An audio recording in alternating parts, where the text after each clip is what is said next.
Okay, welcome back to the FFBMD. Today my topic is electric field lines or lines of force. So let's talk about the lines of force.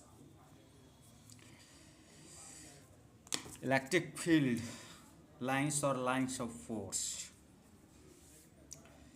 It is an imaginary concept of visualizing electric field graphically. It is a continuous curve, the tangent to which at a point gives the direction of intensity of electric field at that point, and the number of lines per unit area surrounding that point gives the magnitude of intensity at that point. Property of field lines.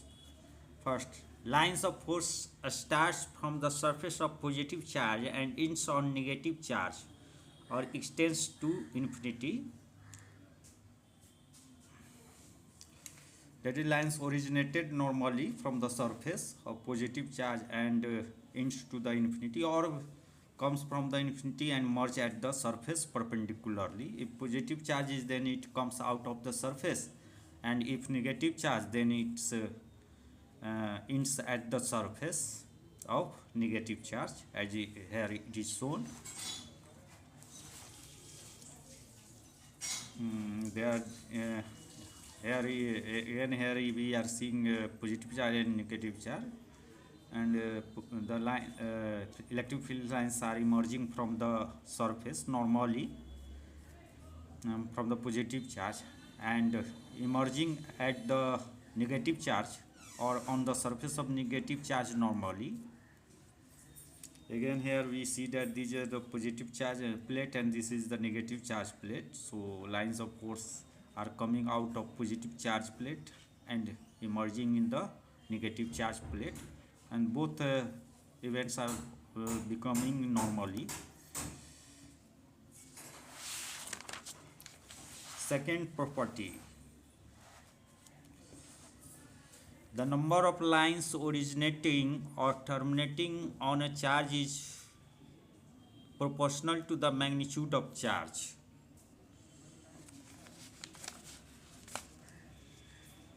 Magnitude of charge, that is, the number of lines coming out from any surface, any charge surface, represent its magnitude of charge. If the number of lines is more, then value of charge will be more, and if number of lines is less, then value of charge will be less. For example, here more numbers are emerging from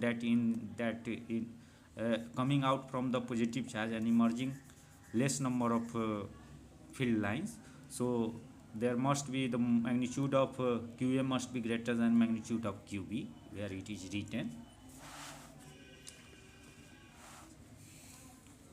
100 lines. 100 lines originates from the positive charge and 75 terminates in negative charge. If the magnitude of positive charge is 4 coulomb, then what will the magnitude of negative charge? Since we have 100 lines is equal to 4 coulombs, 1 line is equal to 4 by 100 coulombs, and 75 lines will be 4 by 100 to 75, 3 coulombs. So the magnitude of negative charge will be 3 coulomb.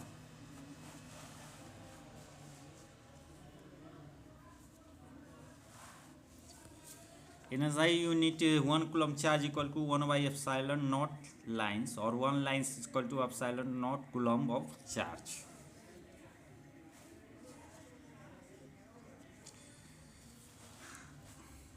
Third, lines of force or lines of force or electric field lines or lines of charge can never cross each other at a point. If it happens, there will be two directions of electric field at a point, which is not possible.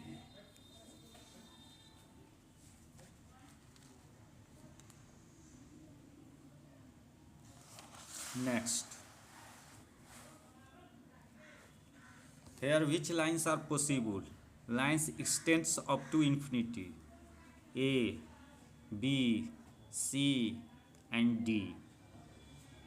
Answer will be A and D, because this goes parallel, so it will not meet each other at any point.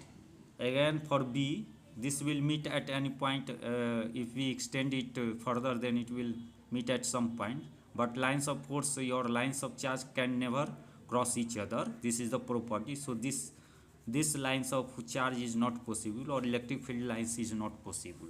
Again, this is C is not possible because it will also merge with another lines, and this is possible because these lines are parallel to each other, so it will not merge at any point. So answer will be A and D. Next, fourth property. Electric lines of force can never be closed loops, or a line can never start and end on the same charge, while the magnetic lines forms closed loop. So this means that here it is shown from the diagrammatically that electric field lines cannot make a loop of lines. So E vector, this type of electric field lines is not possible, but this type of electric field magnetic field lines are possible, because electric field lines emerge from some point and emerges from some point and meets at some point, but electric magnetic field lines emerge and meet at same point, maybe meeting at same point. 5. Electric lines of force ends or starts normally on the surface of a conductor. If this is conductor, then electric field lines will emerge from the conductor normally and meet at a point at another conductor normally. That is, it emerges and meet normally. Where it is shown, here it is also shown. They are emerging and meeting normally to each other. Parallel plates, metals plates having dissimilar charge.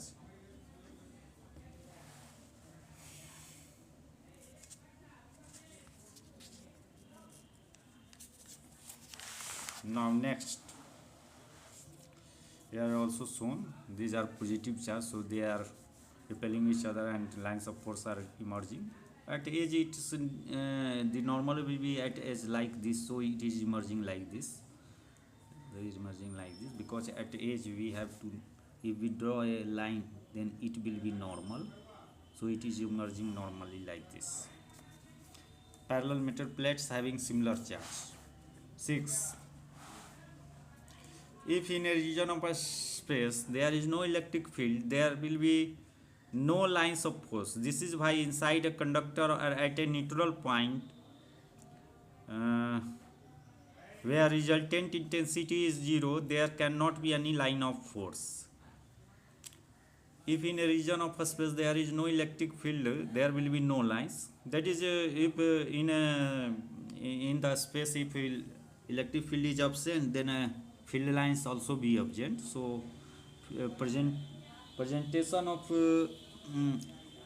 electric field lines is due to the electric field at that point in the space. So without electric field, there will be no field lines.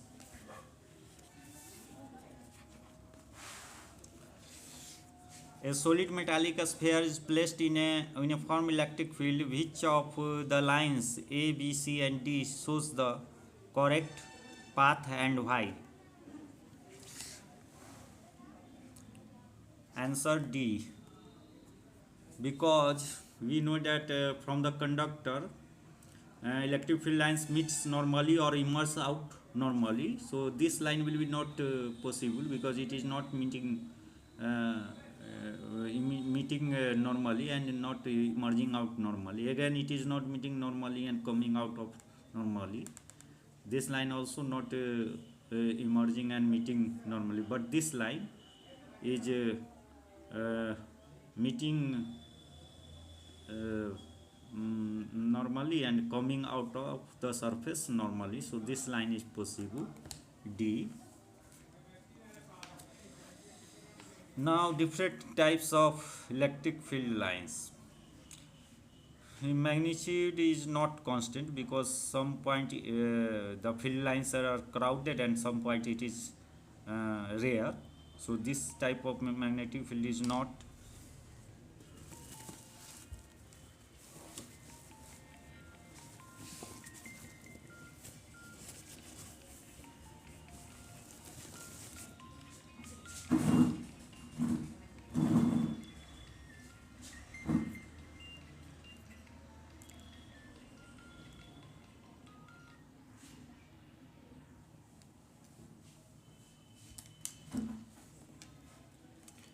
again direction is not constant, so it is not here direction is not constant. In this case both magnitude and direction is not constant, and it is not possible because it will be merged at some point, so this lines is also not possible. Here both magnitude and direction is constant, so this is the case of uniform electric field lines or uniform electric fields strength. The electric fields of 2 points charge separated by 4.14 centimeter as shown. What is the nature of charge? B. What is the ratio of magnitude of charge? C. Is the field uniform? D. Apart from infinity, where is the neutral point? Will a positive charge follow the lines of force? If free to move, F. Where do the extra lines end? Here the electric field line is shown. It is coming out from the A and emerging at B, and there is a point C where there is no electric field lines. Solution: A. As lines of force are starting from A and ending on B, A is positive while B is negative. B. As number of lines of force emerging or terminating on a charge is proportional to its magnitude, so QA by QB equals to 16 by 8 equals to 2. Hence QA will be equals to 2 into QB. Again C. As the lines of force are not equidistant straight lines, the field is not uniform. D.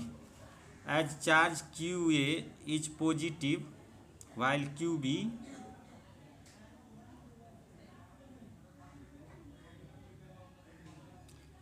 as charge QA is positive while QB negative, neutral point cannot be between them.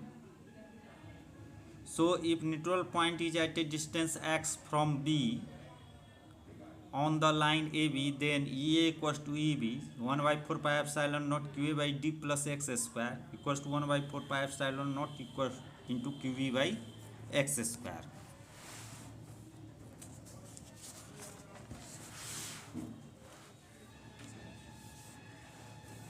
Hence QA by QB equal to x plus D by x to the whole square, 1 plus D by x to the whole square, or 2 equals to 1 plus D by x to the whole square, 1 plus D by x to the under root 2. This implies D by x equal to under root 2 minus 1. Hence x equal to D by under root 2 minus 1, 4.14 divided by 1.414 minus 1, or 4.14, 0.414 equals to 110 cm. Answer. E. No, as lines of force are curved, direction of velocity and acceleration will be different. F. At infinity,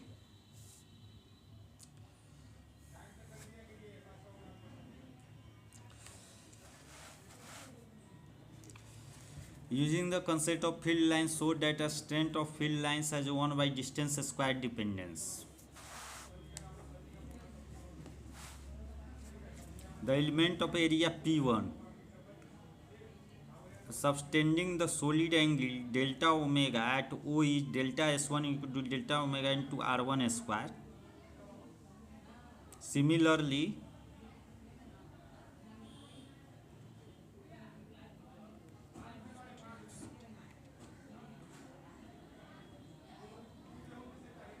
delta omega into R1 square.